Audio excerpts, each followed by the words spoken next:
Then well, there we go. So very warm welcome. My name is Niké Wentholt. I'll be the moderator of today. And today we are here for Hikmet Karčić, who will present his very important book, Torture, Humiliate, Kill. The title has been, I think, quite confrontational, but so is the book. So I'm very happy that we'll be discussing it today.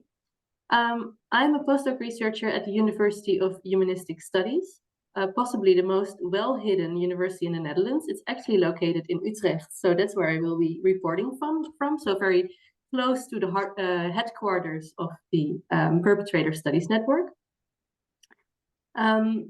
I was very much tempted to use my position to give my reflections on the book as well, but I will not. So what I will do is introduce the discussants to you and then give the floor to Hikmet, after which there will be time for questions by both the discussants and, of course, you, the people in the audience.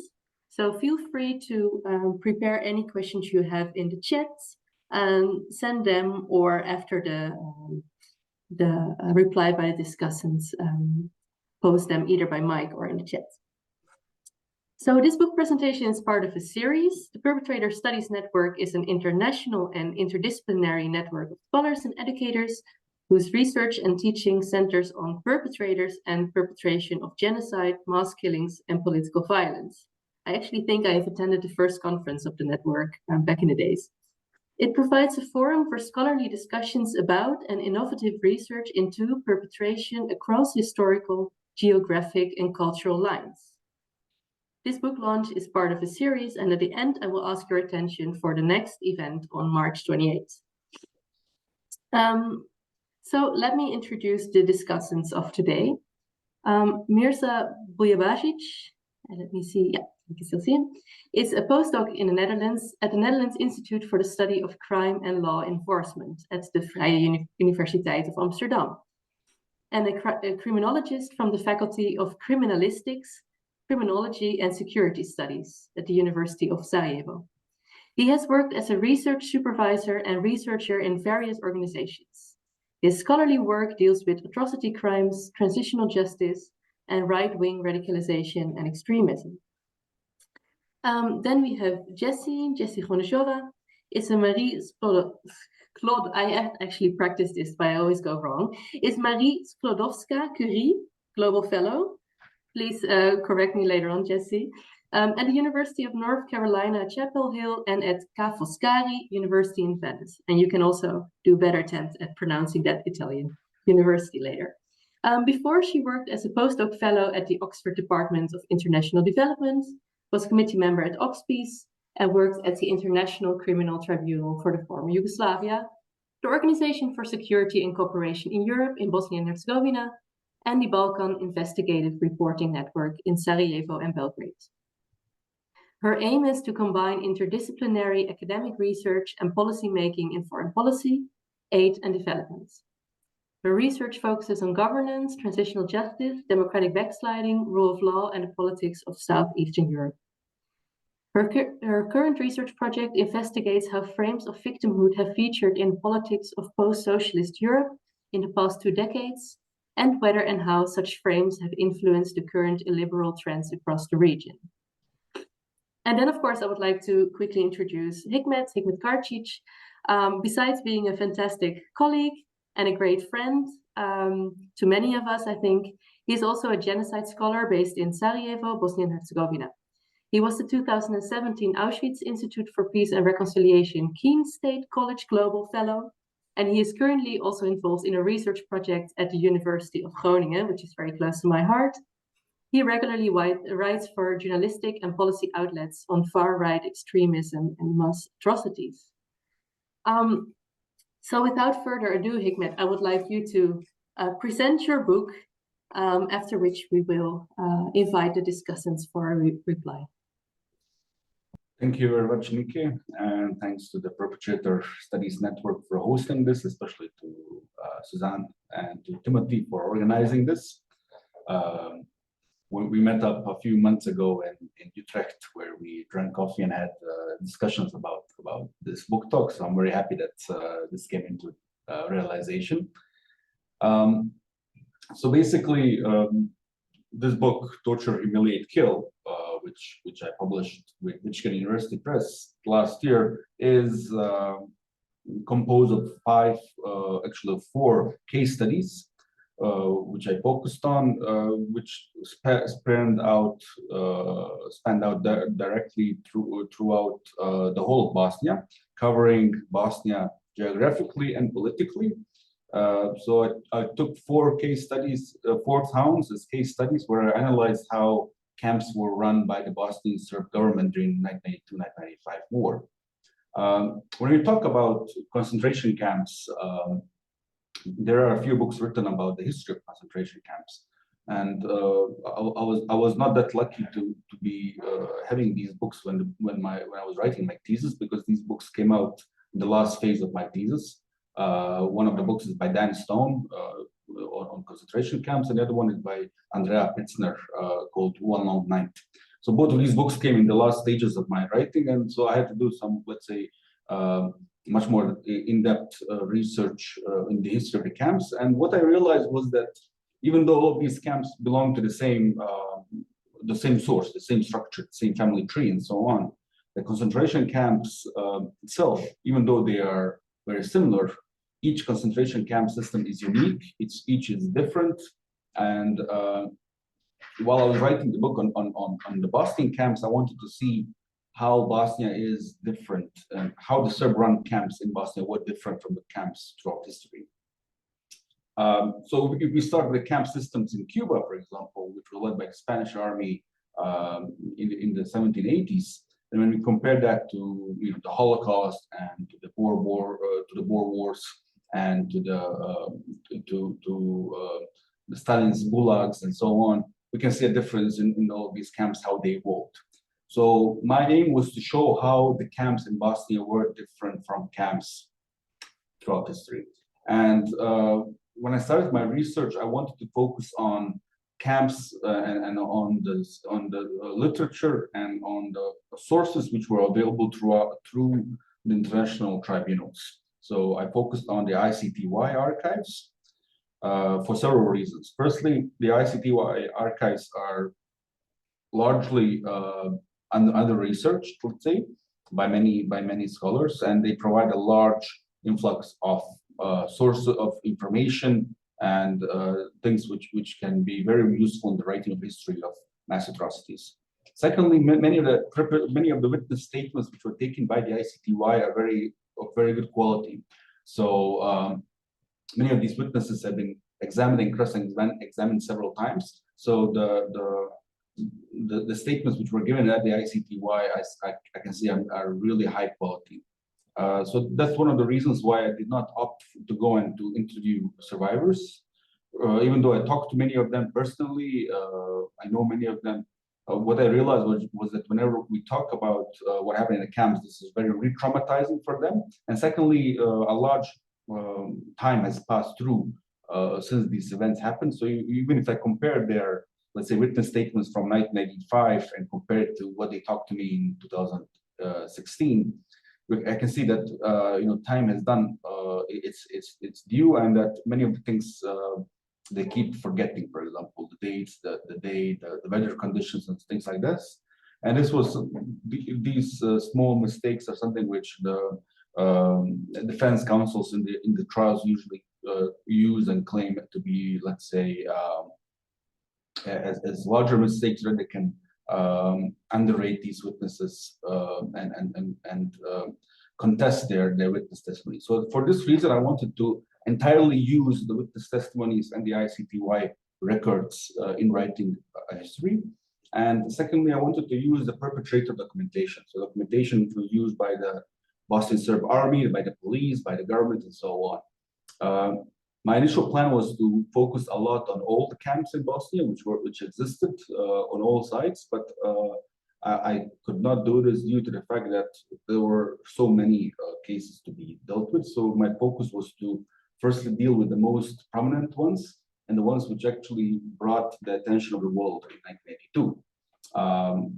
So I thought the best way to research them was to do case studies, which would be geographically and politically divided along territory which was under the control of the Bosnian Serb army. And of course, we'll focus on those most prominent ones, especially the one in Prijedor, which was the first camps which were uncovered in 1992. So while I was going through my research, I realized that the camp system in Bosnia is different from the camp systems which existed before, because the perpetrators could have killed each and every one of the inmates and of the internees if they wanted to. They had enough time, they had enough weapons, and so on. On the other hand, they did not do this. But what I noticed that did happen a lot in the camps throughout the whole time was a lot of public humiliation, a lot of torture, a lot of degradation of human dignity, and so on. And I was very interested to see how this was possible, especially in a time when we're talking about Europe in a post-Soviet, post-Holocaust era, where most of these perpetrators knew their victims. These are small local communities, and how it was possible for such hideous crimes to be committed in such a small micro territory. So that's when I came up with the whole theory of the collective traumatization, in which I claim that the primary aim of the camps was not to murder, to execute, to eliminate the population, but rather to inflict such harsh, in-depth trauma to the victims, so that they would never want to return back to their previous homes. Now, in the book, I mentioned briefly how the perpetrators were very much obsessed with demographics, with the number of the rising Bosniak Muslim population, and something which we know today in the far right world as the Great Replacement theory was something which was very much used by the Serb perpetrators at that time. So basically, through this collective traumatization, the Bosnian Serb perpetrators managed to get rid of Bosniaks demographically by them leaving territory and never returning back, without having to kill a significant number of them in that sense. But leaving this large trauma on the victims themselves made them made them degraded to that level that they never regenerated the territories where they lived before. They never wanted to return back. They live in the US, in Australia, in Western Europe. They have new lives, they have a new language, they have a new tradition, and so on. And basically, any sense of them returning back to their previous homes reminds them of the trauma that they endured. So in this sense, I wanted to show that the collective traumatization theory is something which I think is specific for the camp system itself in the case of Bosnia and Herzegovina. Because when compared to the gulags, where re-education was and punishment of political opponents was one of the key aspects, here we're talking about large civilian populations of men, women, and children who were held in different camps of rape camps, which were specifically set up for non-Serb women and girls. We were talking about public executions on Orthodox Christian holidays and things like that. So, for example, I use this example and start that with my book. There was a case in Visegrad where in one night in a school, in an elementary school, the Bosnian Serb perpetrators in Visegrad took out an elderly man from a large gym where a lot of women and children were held. After a few moments, they returned back into the gym this late at night, and they threw a severed head among the women and children who were sitting there in the room. Now, statistically, one person was killed that night in that camp, but the image of that severed head flying across the gym is something which many of the people who were incarcerated in that gym remember very, very well, and still remember it, and it's still very traumatic for them. So that is why I focused on the idea of traumatization, torture as the main functions of the camp system, which was held by the Bosnian Serb by the Bosnian Serb perpetrators. And basically, Niké, this is in a nutshell my main argument in the presentation of my book. Thank you so much, Hikmet. I suggest we directly move on with Mirza's reflection. Is that okay for you, Mirza?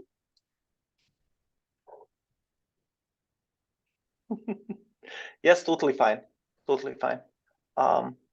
So in the book, in another book called Trauma and Recovery, Judith Lewis Herman wrote that people who have survived atrocities often tell their stories in a highly emotional, contradictory, and fragmented way.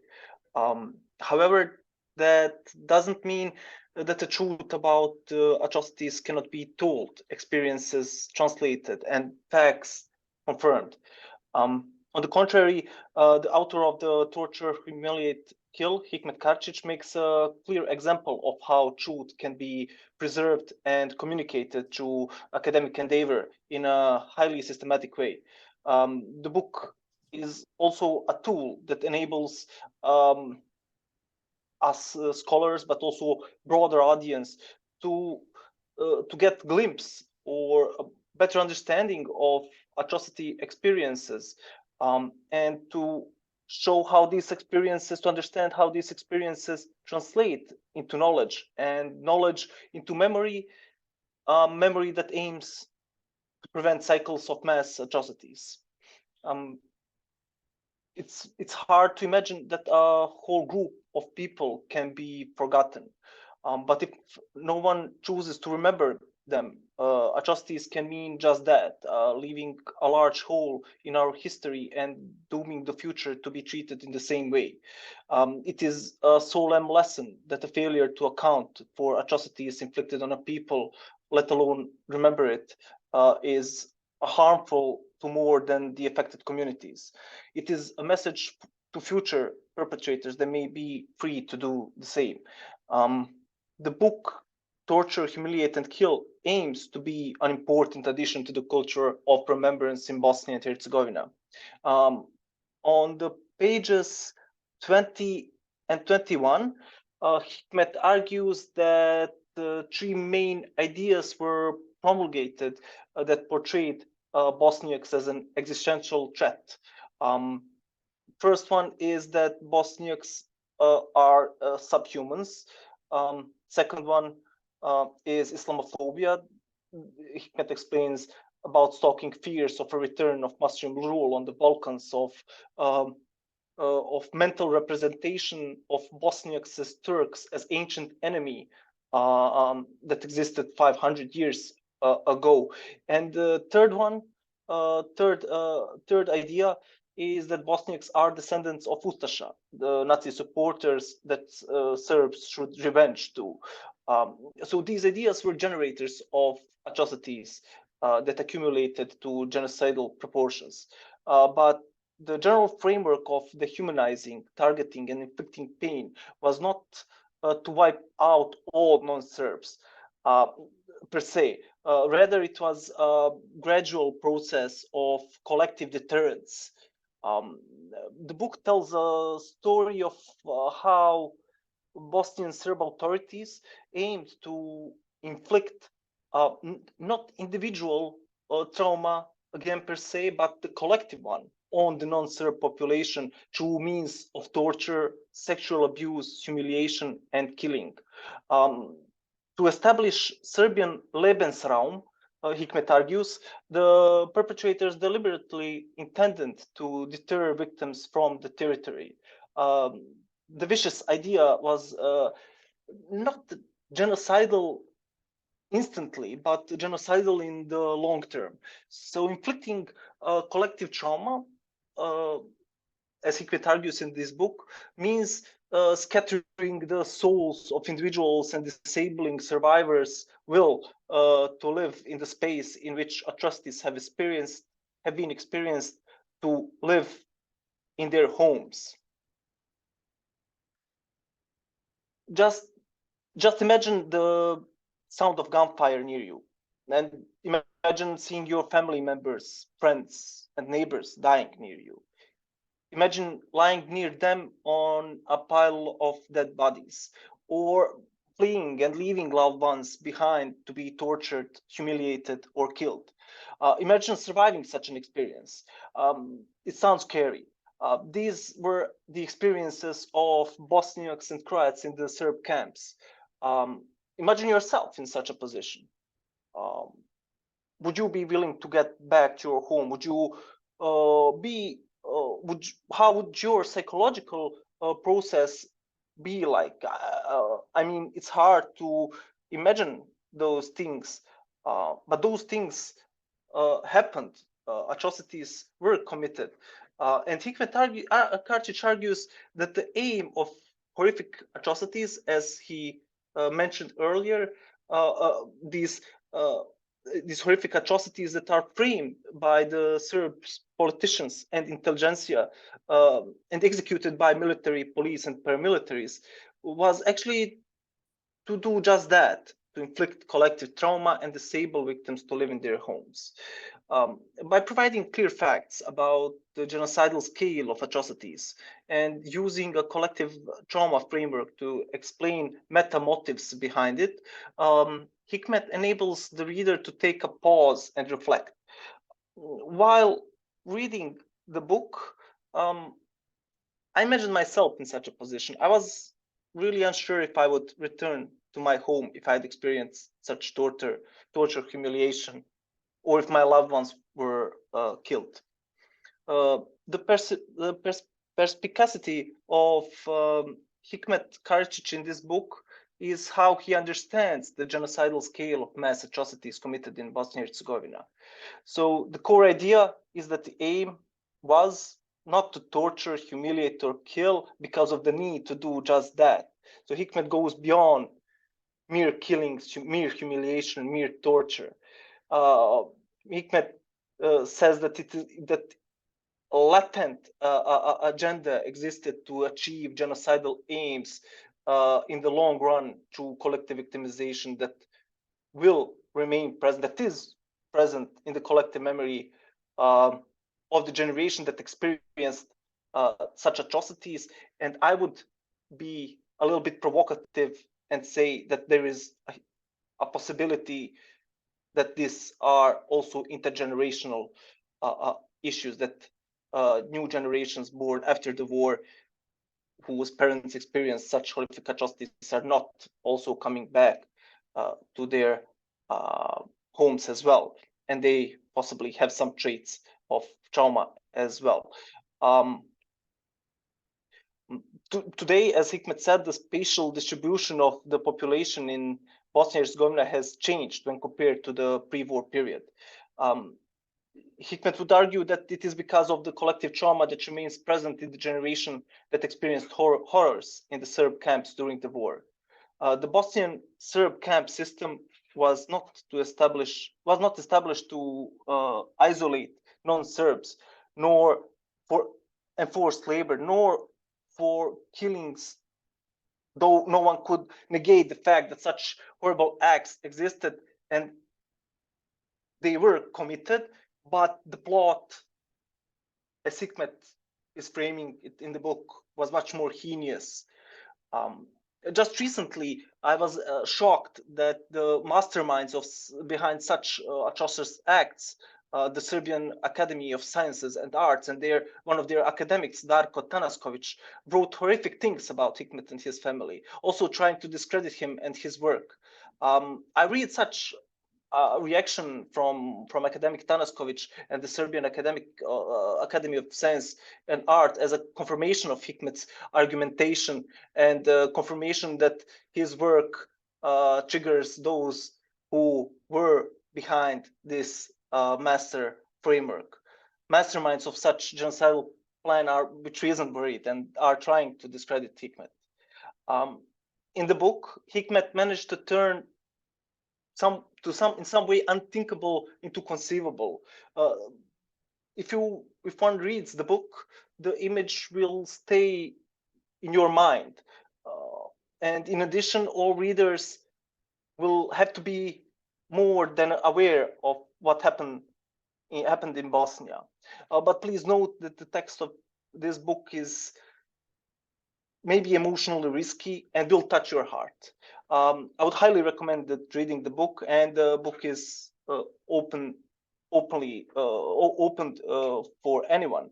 And I think this book is an important addition that aims to be a puzzle that is filling the emptiness in the often repeated colloquial phrase "never again."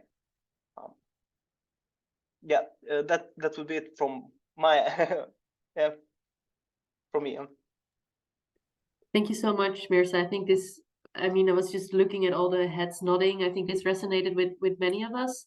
And I love how your reply to Hikmet's book, I think, does something that Hikmet's book does as well, and that is giving dignity in a situation where it seems very hard to find one, but to give voice and to give words to the atrocity, and then also make the connection with the current political situation. I think it's beautiful. So thank you so much for that. Jessie, can I invite you for your contribution? Yes, thank you very much. And thank you to the previous speaker, Mirza Buljubasic, and thank you, Hikmet Karčić, for inviting me and to prompt me to finally read your book from front to back. So I'm glad that, Mirza, you covered, so to speak, the content of the book, because it really is a difficult read. I don't think it's a read for anyone. It can be triggering. It can be triggering for people that have gone through any traumatic experiences. And I think that is because of the empirical contributions of the book, which are so deeply relying on the ICTY records and witness testimonies, which are often very graphic, that will probably haunt you at night if you actually do read through some of the cases of how people were humiliated, tortured, some of them brutally murdered. And really, the scale of the brutality is what stays with you after you read this book.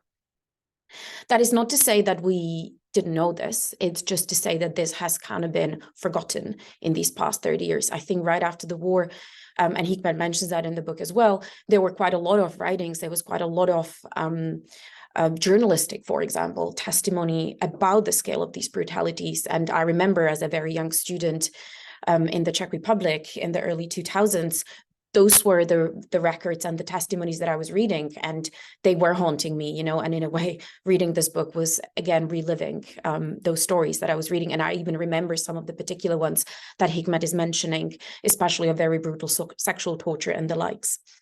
But I think why it is important to talk about this right now is that Hikmet mentioned it a little bit in his contribution, is that victims of torture, so survivors of these camps in Bosnia and Herzegovina, are actually the only group that remain, so to speak, on the margins of social psycho support in Bosnia and Herzegovina. There is only one entity level, which is Republika Srpska, and that was for political reasons, law that actually recognizes their suffering. And quite a lot of them, unless they fall into a different category, such as victims of sexual violence, or if they were members of the military, they in a way fall through the cracks. So they don't really get any support from the state. And I'm not here talking about compensations, any kind of monetary values. There has been some, a little bit. But I'm more talking about psychosocial support, which was critical, especially for this group. For victims of torture and survivors of sexual violence, psychosocial support was absolutely, and still is, of key importance, and it's scarcely distributed. And I think if you're following the current conflict, the current war in Ukraine, you know, a lot of what we're hearing right now is we're lacking therapists. We need more therapies. We need more psychosocial support, both for the veterans as well as for the survivors of these atrocities.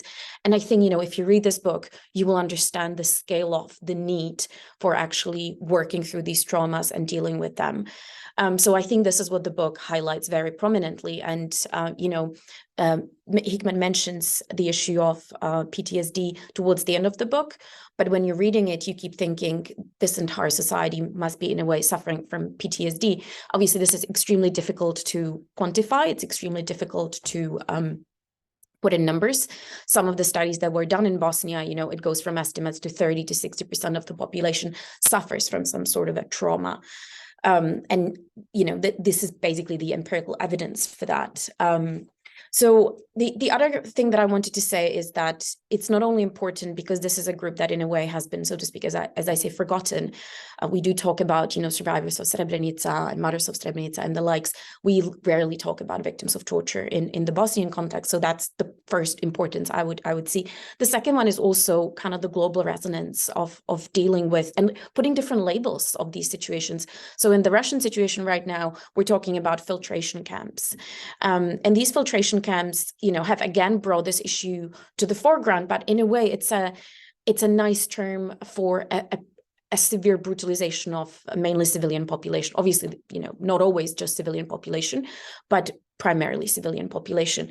And I think it's really important to actually understand what's happening in these camps, that this is not just to concentrate people, to gain information from them. No, this is this can actually have a long-term, and Mirza, I don't think your comment was controversial whatsoever, intergenerational effect. I mean, we have literature and we have studies on this. It has a deep transgenerational and intergenerational effect. So I think this is why this book is really important, because of these two deeply Bosnian as well as global kind of resonances.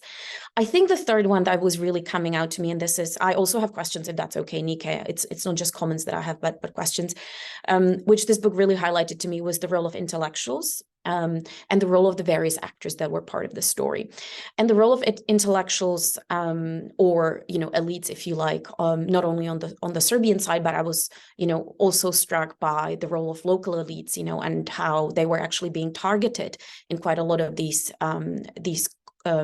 communities that Hikmet is describing. And in some previous work on Bosnia, some authors would be talking about elitocide, and that, the elites were very much targeted and were the first ones to be picked up. And if I may, I would then link this to some questions that I had, which might start our discussion, And so the first one was, I really thought the various roles that the whole camp system, so to speak, brings forward is really important for us to understand for other cases, how they operate. And so, you mentioned, Hikmet, a lot, obviously, about perpetrators and obviously about the victims. But I was wondering if you could also tell us a bit more. You sometimes mention bystanders and, Michael Rothberg's work about implicated subjects. I was wondering, how that actually builds into this whole story about camp systems, what has been the role of elites, not only about inciting this type of thinking, but also whilst it was happening in a way, justifying and legitimizing it, as well as why elites were targeted in the Bosnian case. Is it for information, or is it, as you argue, for the wider traumatization, or for actually intellectual decapitation of these communities, which is essentially what has been the effect of it. And I think, the idea of this intent is very important in your work. So I was wondering if you could talk a little bit more about these various roles that we see within this whole system. And then the second question I had was, I think this is one of the first works together with Iva Vukušic's work and, Christian Nielsen's work, where you deeply engage with the ICTY material. And I think that's really important for quite a lot of historians, for other political scientists. It's really important for a lot of us. So I was wondering if, because you don't go into depth, because of the limitations, obviously, of such work, I was wondering if you could talk a little bit about the work with ICTY materials. What were some of the challenges? What were, some of the things that you thought were missing? How was it actually working, with the ICTY sources, and as well as the court proceedings from the court of BIH? Because I think that's really important, and maybe, also for some of the students and scholars in the audience. And then the third question I have, and which is very prominent in my own work, is I never know how to represent victims' voices and how to make sure that, especially of those who have not survived what happened to them, how they are remembered not only as, so to speak, canvases for brutalization, but also as individuals and human beings. So I was wondering, in your discussions with survivors, their family members and so on, what were their reflections on how they want to be represented in this book? And I think there was one case you mentioned in the book which really resonated with me and I actually do want to say the name because I think it's important, Mehmet Alija Sarajlić, sorry, and now I messed it up, but he was one of the heroic victims, if you like, who actually refused to brutalize another person, and as a result of that, he was murdered. And I was wondering, if we then compare to the other cases that you mentioned of people that, whose names are also mentioned in the work, who were brutalized and then brutally killed and so on, how do we represent them so that they stop just being canvases for this brutalization, but we actually do give them agency, so to speak, or, is there no agency in this type of situation? And I think in this particular case of Mr. Sarajevo, you do see that, there were some heroes, if you like, in this story that kind of, stood against this completely immoral and inhumane treatment, if you like. So I think this is very prominent in, victimhood studies and even in perpetrator study. How do we talk about perpetrators without either turning them into monsters or actually trying to justify why they did what they did, trying to humanize them, trying to say, oh, they were just like anyone else. They just things have just gone wrong. So I was just wondering how you dealt with the representation of both the victims and the perpetrators, who are, so to speak, the main actors of your book. So those would be my comments and questions. But again, thank you very much for the invitation. Thanks so much, Jessie, also for making the connection, I think, with your own work. I think that's been very enlightening about the different hierarchies of victim groups. And at the same time, with your last comment, that's something that I found very interesting. This book gave me a horrifying idea of how dehumanization happens, but it also gave some seeds to see what resistance to dehumanization looks like. So I would very much like to invite Hikmet to comment on that, and perhaps the question about the bystanders and intellectuals as well. And perhaps on Mirza's comments about collective memory in relation to collective trauma.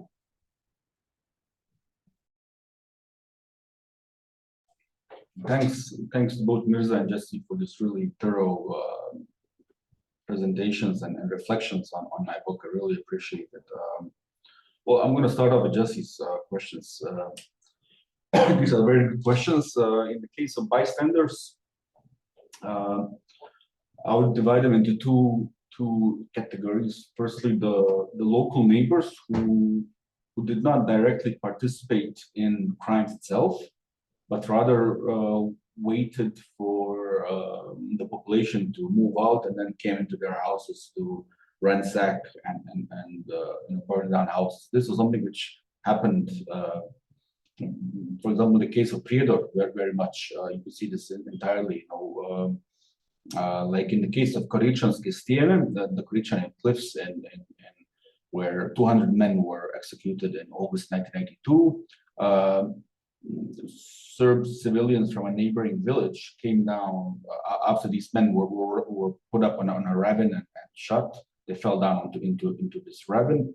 In the next couple of days, the Serb neighbors came there and basically went through their victim clothing to find any sort of hidden shillings or Deutschmark or watches and things like that. So, and again, these were bodies which the Bosnian authorities found almost 25 years later on. So this was found sometime in 2018, 2019. And this tells me a lot about, to what extent the crime was a very, let's say, social project. In the case of elites themselves, I would put the elites into several categories. Firstly, like the high-ranking, the most important ones, as Mirza mentioned, the Serbian Academy of Sciences and Arts, people still active today who have not been persecuted for, let's say, some sort of academic background in laying academic ground for genocidal violence. Then you have these micro-level elites, such as local school teachers of history, Serb recreation, usually those two elements, those two subjects, or the local journalists who actually took part in the dehumanization of their non-Serb neighbors, but who did not necessarily take part in murders themselves. So usually these people don't have any blood in their hands per se in this kind of sense, but they do have some responsibility for laying ground for some other guys to do it. So these bystanders, let's say, were people who benefited a lot with the non-Serbs not being present there anymore. So people who, for example, again, I always go back to the case of Prijedor. Why? Because Prijedor has the most well-documented elements. And I'll get back to this later on when I talk about the ICTY archives. Prijedor is very, very well documented. So, for example, you have the sacking of and the firing of Bosniak or non-Serb judges and prosecutors and public servants in May 1992. And people who came there into their positions who were all Serbs benefited from this. They basically were bystanders. They didn't take part in any murders whatsoever. But these are people who are today very high-ranking members of institutions in Bosnia. So a person who became a prosecutor in 1992 was one of the high-ranking one of the high-ranking prosecutors in Republika Srpska a few years ago. So these are people who, let's say, developed very well in their work of field, thanks to the fact that somebody was sacked just because of their ethnic background. So, and of course, these guys, even though they were prosecutors, did not do anything in the sense of prosecuting crimes which were going on at the time in these local communities. However, they did benefit as well from these crimes that were taking place. So these are all, let's say, bystanders in that sense. And of course, these are people who knew each other. These were, for example, the former chief of police in Visegrad, Hikmet Karčić, was my late father's professor of Serbo-Croatian language. So, these are people who knew their students very well, who knew who was a good student, who wasn't. And of course, if you have a former teacher, a former professor as being chief of police, he would very well know who are the most intelligent, the most educated non-Serbs in the town itself, and who needs to be gotten rid of. So, in this sense of eliticide, I believe that this was very well done, just like in Rwanda, with the aim of these local communities for them never to regenerate again. And after 30 years, we can see the effects of this elimination of elites in the local terrain. So if you go to Visegrad, to Prijedor today, you'll see that many of these cases you don't have.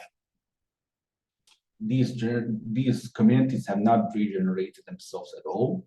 It will probably take 2 or 3 more generations for them to, if ever, to regenerate. So and this again has not only been the focus on these territories where the non-Serbs are being kicked out of. We also see that today in the federation where most of the Bosniak survivors live. You can see this effect of eliticide here as well. So in that sense, yes, I would say that these bystanders, and you had, like in the case of the role of journalists, local newspaper journalists and radio journalists and so on, especially in the case of Prijedor, they took a large part in dehumanization of the non-Serb detainees. So people, you have photographs of people who were captured, their arrests very well published in newspapers such as Kozarski Vjesnik, the local Prijedor newspaper, and then later on these people go missing. And they're found in a mass grave 30 kilometers away from Prijedor. So we have the role of the journalist itself. And I would like to say another local anecdote from in the case of neighbors and the bystanders themselves. So the largest mass grave, and this was something like 2 football fields large for the victims in Prijedor, was dug up in a village called Tomašica near Prijedor. This is a entirely Serb populated village. It's located near the mine of the local mining company, and almost 3,000 bodies were dumped into this large mass grave in 1982, and later on, this mass grave was found in 2013, dug up by Boston investigators, and that's when we realized that when we found out information from elderly people inside Tomašica village that this mass grave was removed. Actually, this was a primary mass grave. It was removed to several secondary mass graves, such as Zakarina Kosa. These bodies were dug up in late 1982 and beginning of 1983 because the local population from Tomašica petitioned the local municipality saying that their water at home stinks. So this came from the decomposing bodies which infiltrated the water system, and so for this reason, this mass grave was removed. So we're talking here about a local population which supported the explanation efforts by the local Bosnian Serb police and military, who did not necessarily have a problem with the murders themselves, but this affected their everyday livelihood, so they asked for the mass graves to be removed. And so this was being told to us by, at that time I was working with the Missing Persons Institute, this was being told to us by these local elderly Serbs living in the villages. Now I'll move to the second question, the ICTY archives. This was a really large and difficult task, but if it wasn't for the ICTY, I don't believe I would ever be able to write this kind of book, because the state of the archives in Bosnia itself is catastrophic, and if it wasn't for the ICTY, which has everything sorted and digitalized and so on, it's really helped out a lot. I went through, I dare not say, several, maybe tens of thousands of documents from the Karčić case and Krajishnik case and so on, looking through documentations which were related to the camps. In most cases, you cannot go through, you cannot search through the documentation search engine, because it doesn't give out all the. It only gives out the terms. For example, if the term camp is mentioned in the title itself. So I went through actually all the documentation from the Karčić case, first the Karčić and Mladić case, and later on Stanisic, Župljanin, Krajishnik, because these were the head levels of the military and the police. I basically went through all the documentations to see if the term camps is mentioned anywhere. And so I would find letters to the ICRC, to some of the things which you couldn't directly find if you're looking for it specifically. Another thing with the ICTY, and this is something which I wanted to mention, the documentation which was gotten from the local authorities was gotten by force. So in 1988 and 1989, the stabilization force, the S4, the international peacekeeping troops, under the orders of the ICTY, they entered the Banja Luka and Prijedor police stations, ministries, and so on. They took out all the documentation, scanned it, and gave it back. So that's why we have a large amount of documentation on Prijedor and on that area of Krajina. However, we don't have the documentation from the crisis staff, for example, and this is something which is missing in the case of Visegrad, the crisis staff and Bileća, crisis staff from Visegrad and Bileća. The reason for this is, while this was going on in 1998 in Krajina, the local municipality and the local authorities in Visegrad, Bileća, and all of Eastern Bosnia moved their documentation into Serbia. So this documentation was not and is not available to me right now. So that's why I could not write. Probably I would have more things to write, much more, even more criminal cases would probably be taking place against former crisis staff members. And crisis staff is I mentioned it in my book. It's a ad hoc municipal body which was set up in order to implement the genocidal criminal plan. So that's why even the use of archives is different from case study to case study. And of course, the Kota BH was a very good source of information, because a lot of the judgments which are in Bosnian, usually are in Bosnian, have not been used by foreign researchers so far. So this is something which I think is to be used in the future. But the other, the bad effect of the Bosnian courts, which is 1 kilometer away from my office currently, is that they don't allow me to enter their archives. So the evidence which was being used in the court of BH, it's not accessible to me, whereas I can get my hands on court documents which is used at ICTY, which is 1,000 kilometers away, through an online application. So these are two examples of how these archives function today. When we talk about the victim voices, and this is a really great thing, because in most, I have so many stories which I heard from camp survivors which I cannot use, actually, because I don't have their consent to use it. People don't want to talk about it to me. I mean, they don't want me to use it. publicly and so on. And it's always difficult on how to represent people. There are so many intimate experiences which these former camp survivors survive, but which they don't want to talk about it, or they'll tell me personally about these experiences, because these are cases in which it's a very difficult thing for their children to hear or to read about it, for their grandchildren to read about the experiences which they had to go through. Anyway, and like in all camps, in all these confined areas, you had a lot of inter-inmate, inter-detainee problems. For example, if you came from the city or from a village, usually these people would be sticking together in the sense of getting food to each other and so on. You cannot expect them to be very, let's say, cooperative in sharing food, which they come across and things like that. So there are many instances which I think it's still too early to write about, but I think one day should be written about it. And one of the things I really wanted to focus on was examples such as Mehmet Ali Sarajevich, people who refuse, people who put up resistance, and these are voices which usually aren't talked about. Because like in the creation of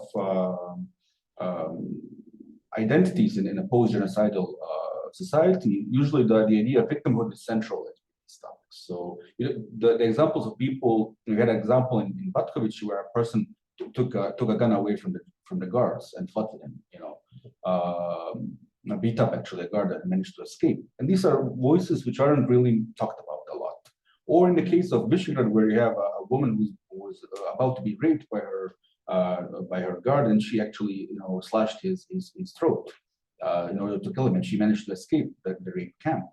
And these are, I mentioned her in my book, and these are topics which aren't really talked about, but which I wanted to mention. So even if these were, and that's why I wanted to mention each and every victim's name and surname wherever it was possible, or even the ICTY witness signature which they were given, and so on. I wanted to give each and every of these victims recognition for giving their testimonies in court, because I think this is very important for them, what they did. And I wanted to personalize their stories to the maximum. So wherever I could mention their names, I really wanted to. And yeah, that's about it. I think I answered all of your questions. I took a bit too much time, maybe.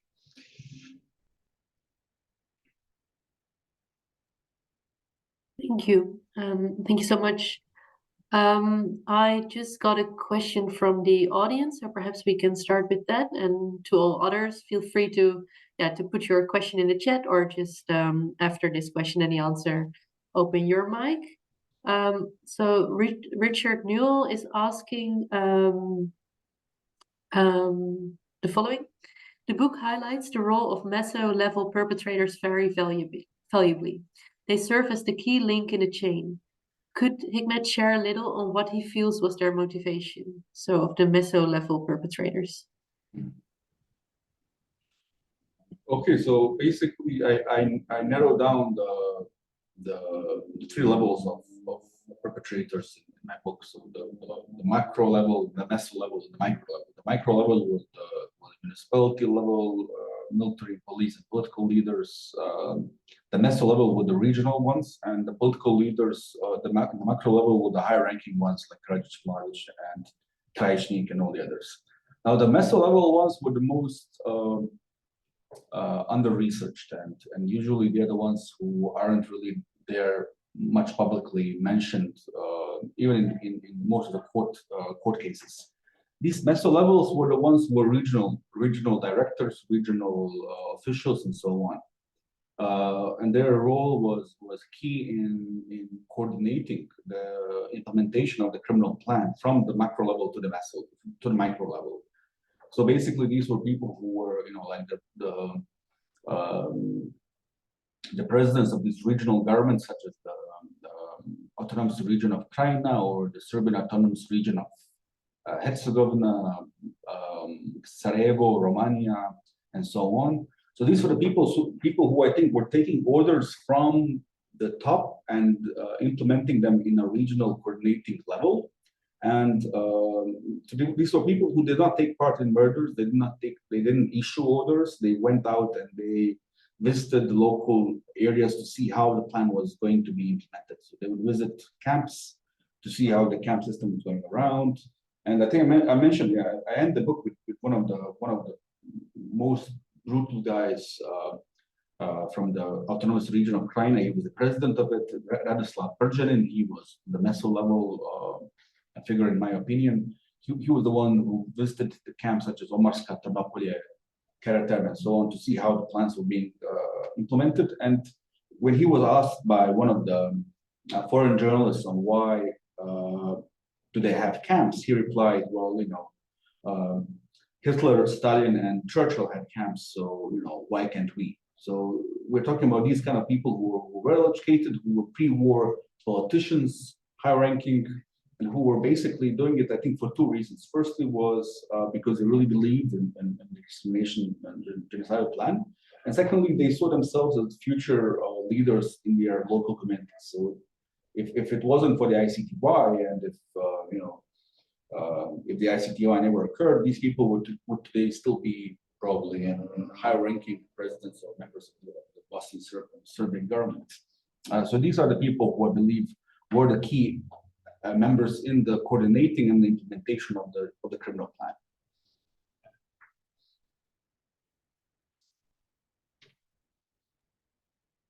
Thank you very much, Hikmet. Are there any other questions at this moment from the audience, or Jessie and Mirza, perhaps?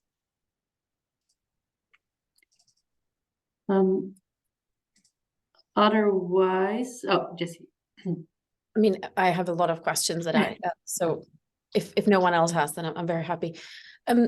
So sorry to go back to the victim voices representation, but like I think it's just such a key aspect of the book that it's worth to kind of dig a little bit deeper. And I think I was just wondering if, you know, so I understand that this book was your dissertation, right? That was then redone and yeah, exactly. So I was wondering, like, when you were and it was at the University of Sarajevo, right? So when you were kind of conceiving this whole concept, and there's, you know, so much, so to speak, data that one can rely on, and then, you know, you need to pick and choose. How did you navigate which of the brutalization stories that are actually being used in the book, you know, you pick? Were those the most atrocious, or were those the most that, you know, the families of the victims themselves wanted to be heard? Or, like, you know, what was the call on which ones do we actually highlight here? Or were those the most, so to speak, common ones? Because there is such a scale of various brutalization, from sexual crimes to humiliation to, you know, degradation of kind of human dignity to just brutal killings. And so that's one aspect. And then the other side of the coin that I still, you know, would want to hear a little bit more about is, you know, you do talk about these different levels of perpetrators, but you do keep coming back to this idea of them being ordinary men. But at the same time, it's kind of hard to think about as ordinary men, that, you know, someone like Milan Lukic to me is anything but an ordinary man. You know, how did you square that to, in a way, portray them as ordinary men, but at the same time they're anything but that, a lot of them? Yeah. Well, those again, great questions. So when I was writing my book, the first thing when I was writing my dissertation, the first thing I read was similar things. Actually, that's how I got my idea. I read stuff on the experiences of camp survivors from the Second World War. That's when I came across several really good books, and one of them is the one which left a lot of impact on me, was the book called The Survivor by Terence Desprez, an American philosopher. And when I read his book, actually, I had a lot of nightmares for the next few days, to be honest, because his way of writing the book was through gathering different survivor testimonies from camps from the Holocaust, and then putting them together, making categories of them, basically.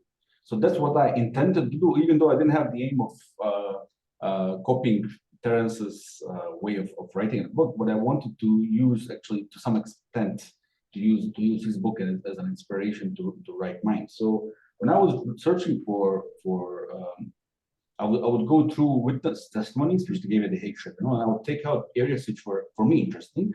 And I focused on two things. Firstly, the brutal experiences, especially those which were not that common. Even though I mentioned in my book a few common ones, again, you cannot, get across those which weren't, like in the case of Duško Tadić, which is the first ICTY case, which is very, very, very oftenly cited. But I usually would want to use the terminology which was used by the perpetrators, especially the one which was ethnically or religiously motivated. So that was something which I was focusing on, and also the brutality. Because usually when we talk about perpetrators, we ask why was something done. And I believe that the perpetrators, when the things which they said when they were killing people, when they were raping people, gives you the most insight into what they were thinking at that time. And when one of the Lukic's men in Mishra came out with the severed head of Ibrahim Shabanovic, the victim's head was severed, the elderly man, he said, "This is your kurban." He used this term, kurban. And kurban is an Arabic word for animal sacrifice. So this is a part which is part of our, let's say, religious tradition. This actually gives you a lot of insight that the perpetrators in Visegrad, in Predor, knew well the religious traditions of the Bosnian victims who they were murdering. So using this kind of terminology was something which is very fascinating for me. Or like saying we're going to kill you and send you off to the ahiret, to the afterlife. Using this kind of Arabic terms by local Serb perpetrators was something fascinating for me, which actually showed that their knowledge of their victims wasn't that low at all. It was very, very large. So I was always focusing on these kind of questions, which were very interesting for me. And of course, I wanted to give a large experience of people from all over the case studies, from the experience of kids, the experience of women, of men. I also focused a lot on the rape of men, something which wasn't mentioned so far in a lot of the literature. Like something which was even shocking for me, which many of the victims did not even mention to me. I would go on and realize this in the court cases, like the rape of men in the Visegrad police station, which is something which I didn't know about at all, which wasn't told to me by the survivors, and by reading their witness testimonies, which were protected, which I don't know their identities. In the book I mentioned their coded terms. You get a sense into to what extent the experience of these people still hasn't gone out in the public. So I wanted to show the brutality of the things which they experienced by giving them a voice. So that's why I extensively used the witness testimonies to a large extent, or maximum, in order to keep their voices heard and to document their voice, because people won't really go through each and every case in order to learn about what happened in some country. And instead, so I believe that by writing a book such as this one, I would give at least some sort of basic starting point for future, people, for future researchers and things like that. So that was one of the things. And like when you talk about the perpetrators, of course, they aren't ordinary men in that sense, but they are postmen, they are waiters, they're people who, I looked at some of them. It's something hard to find them today. There are people who are actually very normal. There are a lot of them are on Facebook. If you look at their Facebook today, they're playing with their grandchildren. They have photographs of their grandchildren online. Some of them even came back from the Hague Tribunal. They live very ordinary lives, and the most interesting thing is that their wives, their mothers, their fathers, they don't have a problem with them at all. They have family photographs today, celebrating Christmas, celebrating New Year's, living very ordinary lives. But these were people who, I mentioned them in my book, they threw people off hotel buildings and chained girls to radiators and things like that. And they are actually very ordinary men who did not do ordinary things. So I really believe that these people who were members of the reserve police forces, who were, pre-war waiters and ordinary workers and so on, that they are actually very ordinary men who at that time in 1982 became and did actually very unordinary things. So it is still actually a very, I'm not really satisfied with the answer I gave you. I never got an answer to this. I would honestly very much love to sit down with some of them and honestly talk about this issue, because this is something which really keeps you up at night, thinking about the source of the perpetrator mind. Because I'm not satisfied with what Karčić says or some other high-ranking political figure. I really want to talk to these ordinary people who, really did these crimes. I mean, just to sit down honestly with them off the record and try to realize, because many of these things are still, I'm not really satisfied with the answer I'm getting right now, but that's the best I could do currently. So, yeah.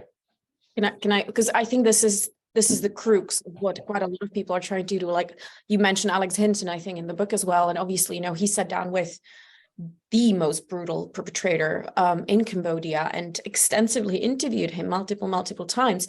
And his whole book, I forgot what it's called, but it's something like Monster or Human, sitting down with I forgot what it's called. But anyway, like when he talks about it, how, he saw the person and how the person was justifying and legitimizing the actions that he's done was really, really difficult just for the researcher, right? So like even your own reflection as, as a Bosnian, as a Bosniak, how you even kind of then deal with talking to these perpetrators, right, is interesting. And petrifying at the same time. But then also the work of Isabela Šteflja, she's done work in Bosnia, that, she's originally from the region as well, but she's also interviewed quite a lot of female perpetrators in Rwanda, for example. Her reflections of how they felt as victims of the system who were pushed into these actions or this thinking, or that were fed this propaganda and then kind of had to navigate it and then were imprisoned, and they feel like victims of the justice system, right? So I think then the ethical question then is, when we talk about them, and is, how much, going back to the question, how much do we them actually try to present them as humans, as ordinary men, because that in a way says that any one of us is capable of it, and that kind of detracts from the whole, these people have done horrific things and it should not be considered as normal and within humanity to be doing these things. Or on the other hand, how not to present them as, complete like humanity's outliers, because, that would then mean that, okay, so if we screen out these people from the population, this will never happen again, when actually, of course it will. So I think you're right, like no one has a good answer to this, but so many people are trying, and it's so difficult for the researchers. We always interview victims, and we talk about re-traumatization of the victims, and we talk about all these things. There's a lot of literature on that. Only a few people go down the route of actually interviewing the perpetrators because of all these like ethical and personal dilemmas that are entailed in that. Yeah, and you have, I spent a lot of time while I was at King State College with Jim Waller. He wrote a book called Becoming Evil. And even after reading that book, I still don't have a good answer to many of these. I think this is again different from case study to case study. I think that each genocide, each case study needs its own research on perpetrators, on these kind of things. And again, I wouldn't like to talk to people who were camp commanders or political figures and so on, because I don't believe these people would be honest. I would really like to sit down and talk with that ordinary guy, not someone like Milan Lukic, who was an idiot, and a crazy guy, but someone who really is an ordinary guy who went back to a very ordinary life after 1985. So I believe that in this way, talking to these men with a really good set of research questions, maybe we might get somewhere with some sort of answer from them. Maybe this is an idea for another project one day. So, if I may, as also step in, if there are no questions. I took a lot of notes, but just maybe to follow up on your discussion. I've talked with several of perpetrators in Bosnia, and all, you know, ordinary people, and they are like neutralizing their behavior. Like I didn't do horrible things. I didn't participate. I was not a small cog in a big machinery. But then also, it's opportunism in some way. I wanted to protect myself, my family. You know, like excuses from ordinary people. And my research in prisons showed like that also prison staff in the very controlled environment, you know, sees atrocity crime perpetrators, at least in Bosnia and Herzegovina, sees them as ordinary human beings that don't fit into this general type of crime scheme, you know. But my question actually would be for you. Having said all of this, what is your follow-up study? What will it be? Do you have some niche? Thank you. Actually, I have two projects in the pipeline currently, which I'm starting. One is I'm gonna move away a bit from the Bosnian War. I'm gonna focus on the Roma primus in Bosnia, in the Second World War. This is some sort of research that I've done so far, so I'm gonna continue working on that. It's a lot of archival work, and another project which I'm currently writing up a project proposal on is on how natural nature was used in Bosnia, like nature and genocide. I still don't have a question, or I still don't have a topic on this, but it's on how ravines and holes in the ground were used to conceal war crimes. So looking at that one, so there are around 35 ravines in Bosnia that were used as mass graves to conceal war crimes. Some were almost more than 100 meters deep. So I'm going to go and try and research these things. So connected somehow with ecology and nature and so on. So that's one of my. I still don't have it figured out yet, but it's somewhere there. Thank you. Knowing how hard and also quick Hikmet can work, I think we'll have another book presentation in less than a year. So, but I see that Timothy also has a question. It's actually not a question; it's a comment, if that's also allowed. I think this. I mean, sorry. Firstly, caveat: my brain is slightly fried. I've been listening intensely, but post-COVID, it's really not doing me kindly. But I was just listening to this discussion about ordinary people, perpetrators, and motivations. And I haven't done research on Bosnia, so that's the biggest caveat I can really give. But I have done research on, I did 6 months of perpetrator research in Cambodia with fieldwork in 10 different provinces. And I've drawn in my book, which came out last year, no, 2 years ago now, The Complexity of Evil. I looked at other cases as well where there's been research done, the Holocaust mainly, and Rwanda. And I would just want to push back a little bit about saying that actually every case is very different. I think the main argument that I try and make is that the contexts are extremely different in the cases that we have. And again, Bosnia would be very different to the cases that I was looking at. But I also think that the fundamental mechanisms by which people are motivated to participate, the way that groups work, yes, hierarchies mean something different in Bosnia than they do in Cambodia. But the way that authority works, the way that people interact with their peers, the way that there are opportunistic motivations there, it'll be different. In Cambodia, people would do stuff for a bowl of rice, right? It was very much about survival, whereas in other countries, it's about enriching yourself. But the sort of the fundamental psychological and social mechanisms below, I do think are very comparable.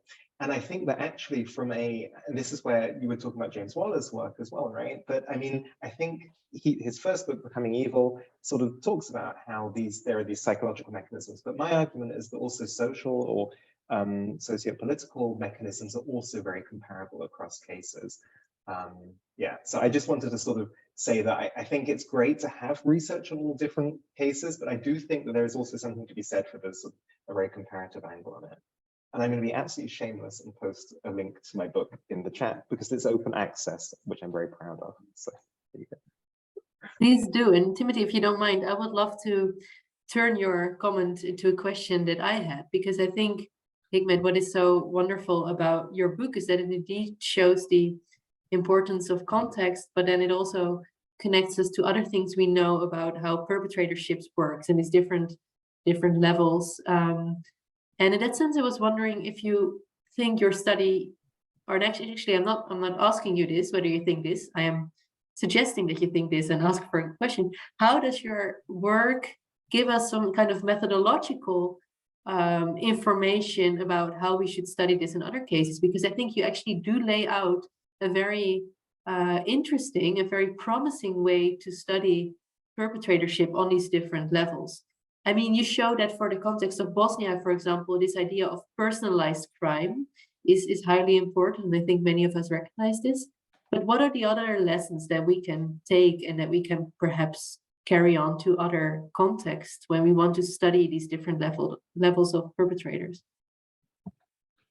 Well, I think that the reason why I didn't take only one case study, I mean, it would be much easier just to take Prijedora and shoot and just write the book. I wanted to show how systematic this was, you know. So I took 4 case studies, and I think this is something which usually lacks in our atrocity literature. You know, when I want to read about, you know, the Rwanda or the Holocaust, Cambodia. I think this is something which I think would be a really great way to write a book on genocide, by having these kind of case studies which are, you know, very far away from each other, but which show to what extent something is very similar. So I think this kind of case study, but also victim oriented, victim focused, and survivor testimony focused narration is something which is key here. Not that I didn't want to write something which is that boring historical stuff, you know, like this and this date happened, that and that, and things like that. I wanted to make it much more interesting to read, but also to get into that. Once you read about these crimes, you can really imagine the crimes which happened, and this is something which I'm glad that people who read the book, once they read these kind of things, they can picture the things which were going on, because this is something which usually I have trouble with when I read many of the testimonies and accounts from other places. So like I think this 2 things, like focusing on the perpetrators on these several levels, on the case studies, and on the victim-centered narrations as a way to write the history of institutional camp system. And this, I think I would love to see something like this on the Uyghurs written in 10-15 years time, because it's a very complex issue currently, and something which we still don't have a lot of information on. There's a lot of scattered stuff currently which we get. So this is something which I really think would be interesting to read. Thank you, Hikmet. One would almost think we would need like a network for perpetrator studies, right, to investigate this further. Laura, would you like to continue? Sure. I wanted to, you know, obviously your book is all about Bosnia, but it's impossible to sort of think about how things apply in the current situation in Ukraine. And what you were really saying is that the events of the camps and all of the war crimes really were designed to drive a population out. And someone mentioned filtration camps in Ukraine, but of course things are much broader than that, than just filtration camps in the East, in terms of rocket attacks and all of that, and the trauma that it creates in driving people away. And when I lived in Bosnia in the late 90s, I worked with ICMP and did a lot of work from ICTY. And so my perspective then was very legal, but thinking about how you describe the purpose of the trauma to drive away people, you know, and this is always what I heard from survivors, is that the legal mechanisms, even when convictions come, are completely inadequate to any kind of reconciliation or feeling like there's any kind of justice. And so my question goes to today, because right now we're talking about indictments and prosecution of war crimes, but really your book also speaks to the need to to have parameters on a settlement that include Russians completely withdrawing from Ukraine. And so my question goes to the trauma part of that, is that, you know, right now the discussion is mostly about sort of what should settlement parameters be, and it's because of security and maintaining the international law order. But really, it's about not continuing to perpetrate the victimization. I mean, that's what I hear when people are driven away and they never want or can come back. And that is not particular to Bosnia, but in Bosnia, it's because perpetrators were not disempowered in many locations. So I don't know, I'm rambling a bit, but really I would like you to talk about how you think your work impacts what or how to discuss ultimate settlement in Ukraine. Well, once the war, thanks. Thanks. It's a great question. Actually, once last year before the war actually started, I was talking to some people who are knowing Ukraine, and you know, we already had information that the Russians were building up their troops on the border and so on. And many of the Ukrainians, unfortunately, did not believe that an all-out war was going to happen. So this is the first similarity that we can show with Bosnians in 1981. Nobody believed that something like this would happen. So there's the first. And secondly, I followed a lot on the camps which do exist in Ukraine, trying to, you know, gather as much information as possible.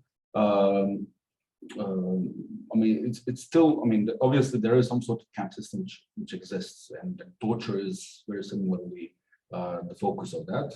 What we don't see currently, as far as I could have information on, is widespread internation or incarceration of the civilian population in the sense of women and children as well. Because when you watch some of the, again, this is something, I'm not an expert on this, it's not something which I know a lot about.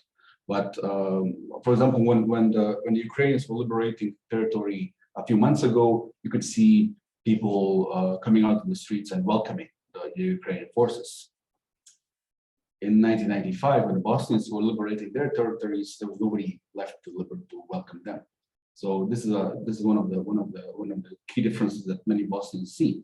However, again, the weapons which the Russians have are 100 times bigger than the Serbs had in 1982. The tactical missiles and the threat of nuclear war and so on. So this adds more to the trauma than the very primitive kind of war that the Serbs were waging in the 1990s. Currently, when I talk to a lot of people who worked in international organizations and in the West in the 1990s, the main thing that they said, again, off the record, was that they wanted Bosnia on the TV. So they wanted it to end. They didn't want to see bloodshed on the television anymore. They didn't care how it was going to end. They wanted it to end. I'm pretty sure that the West right now is going to, in a very similar way, treat the Ukrainians, after giving them a year or so of weapons to fight on. And at one point, they're just going to say, okay, let's take this off the television. We don't want to look at Bucha anymore. We don't want to look at Mariupol anymore. Let's just drive up and establish a new Republika Srpska in Donetsk, and let's get this over with. That's the worst case scenario that can happen for the Ukrainians. And I'm afraid that the West, some of the Western countries, are going towards this kind of scenario, especially with their very indifferent appeasement methods towards the Russians. This is something which we echo very well from the 1990s, where governments such as France and Germany wanted to appease Milosevic into some sort of deals, and I'm very afraid that this is going to go into that direction of trying to appease Putin as well. So I'm not really sure how this year is going to end, but probably some way of trying to end the Ukrainian war by drawing up, by dividing the country or something will probably be one of the options on the table. So that's my point of view as somebody who is not an expert on the territory, who is not an expert in the region, but somebody who just with this knowledge of the Bosnian War who views the current conflict in Ukraine.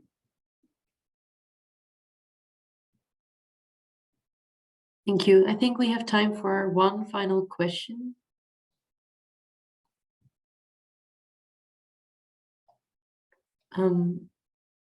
And otherwise, I think it's been such a rich book launch already. Things that really stuck with me, Hikmet, is the different fields that your book, I think, contributes to. I think it shows us a lot about how this sort of kind of social reorganization, as you call it, functions in genocide, how it's executed from the highest to the lowest level. But also, again, and I think we've all seen this, its contribution to perpetrator studies. And of course, and this is something that should not be downplayed, the immense importance of bringing together like ICTY archives and all these archives from other prosecutions that we have. I think this is so important for all the testimonies they hold, but also all the names they hold and personal stories they hold. Hikmet, is there something that you would like to say about today? I would just like to say thank you to everybody again for participating in this event, for being present. Again, big thanks to Susanna and Timothy and the whole entire PSN network for organizing this. And thank you again once again for everything. Yeah. Very much second that. I would also like to thank Jessie and Mirza for their wonderful contributions, and of course to you, Hikmet, for taking the time while jet lagged and everything, for being here with us. I'll post in the chat a link to the next event of the Perpetrator Studies Network, which is already in 5 days, actually in Utrecht, live. Eva Fukušić will be one of the discussants. The link doesn't work. Sorry? The link doesn't work? Oh. That's not you, that's Oh yeah, I'll quickly post another link. So the next event is called Perpetrators Encountering Humanity's Dark Side, a conversation with Antonius Robben and Alexander Hinton. Discussant will be Eva Fukušić and Abram de Zwaan, and Eva's work we've already mentioned today, so I think it should be a very interesting follow-up. So thanks again for everyone sharing this afternoon with us, or whatever time it is in the place you're calling in from. And yeah, very much hope to see you again soon. Thank you. Bye-bye. Bye-bye.